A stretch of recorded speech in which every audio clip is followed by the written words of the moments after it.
वगैरे आणि दिपके हे माझ्याच मतदारसंघामध्ये असल्यामुळे ह्यांचा 100% हे मला सपोर्टिंग असलेले हे लोक आहेत.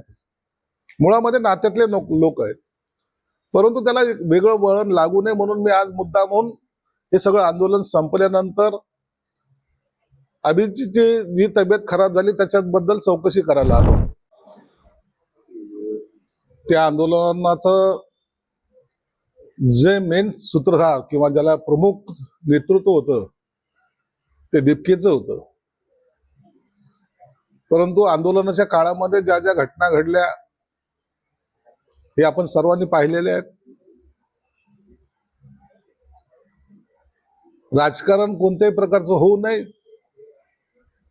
राजकारणाची त्याला किनार लागू नये म्हणून मी सुद्धा त्या काळामध्ये दिपके कुटुंबाला कधी भेटलो नाही. हे माझे फॅमिलीतले लोक आहेत, म्हणजे आमचं नातं असं जवळचं नातं आहे. माझी वहिनी असेल, ही असेल, एक बरोबरीचे आहेत. यांच्या मुलीकडून माझा मुलगा दरवर्षी राखी बांधतो वगैरे वगैरे. आणि दिपके हे माझ्याच मतदारसंघामध्ये असल्यामुळे ह्यांचा 100% हे मला सपोर्टिंग असलेले हे लोक आहेत. मुळामध्ये नात्यातले लोक आहेत, परंतु त्याला वेगळं वळण लागू नये म्हणून मी आज मुद्दाम होऊन हे सगळं आंदोलन संपल्यानंतर अभिजीतची जी तब्येत खराब झाली त्याच्याबद्दल चौकशी करायला आलो होतो. त्यांच्याकडून जी काही माहिती मिळाली ना, ती अत्यंत मनापासून ज्याला म्हणतात ना, ती माहिती त्यांनी मला सुद्धा द्यायचा, शेअर करायचा प्रयत्न केला. त्यांनी एक सांगितलं की बोस्टनमध्ये अभिजीत असताना त्याला आम्ही सांगितलं होतं, इकडे जेव्हा तो मोबाईलवर कॉक्रोच पार्टीचे जे काही टाकत होता त्याच वेळेला त्याला कॉल आला होता. एक चांगला जॉब त्याला मिळत होता. जर 4 दिवस जरी लेट झाला असता तो कंपनी त्याने जॉईन केली असती. आणि आई वडिलांचं असं मत होतं की त्यांनी इकडे येऊच नाही, त्यांनी ड्युटी जॉईन करावी. इतके प्रामाणिक असलेले हे लोक आहेत. राजकारणाशी यांचा काहीही संबंध नाही, परंतु मुलाच्या मनामध्ये विद्यार्थ्यासाठी काहीतरी केलं पाहिजे, ती एक जिद्द उराशी बाळगून तो अमेरिकेतून इकडं मुंबईला आला.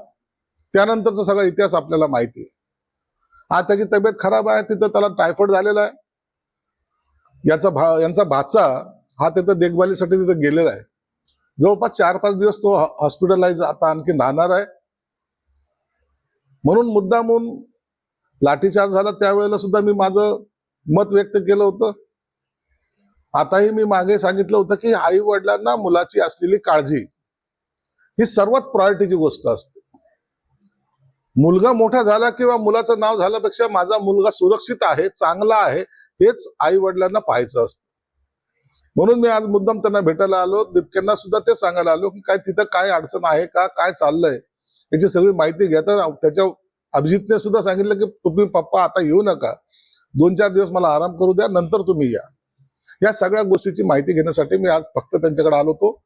पालकमंत्री या नात्याने नाही तर हे माझे नातेवाईक म्हणून सुद्धा यांना भेटणं मध्ये जर आलं असतो तर त्याचं वेगळं राजकारण झालं असतं. कोणी काही आणखीन त्यांचे कॉमेंट्स केले असत्या, म्हणून त्याला टाळण्यासाठी मधल्या काळामध्ये आम्ही भेट घेतली नाही. तुम्ही भेट घेताय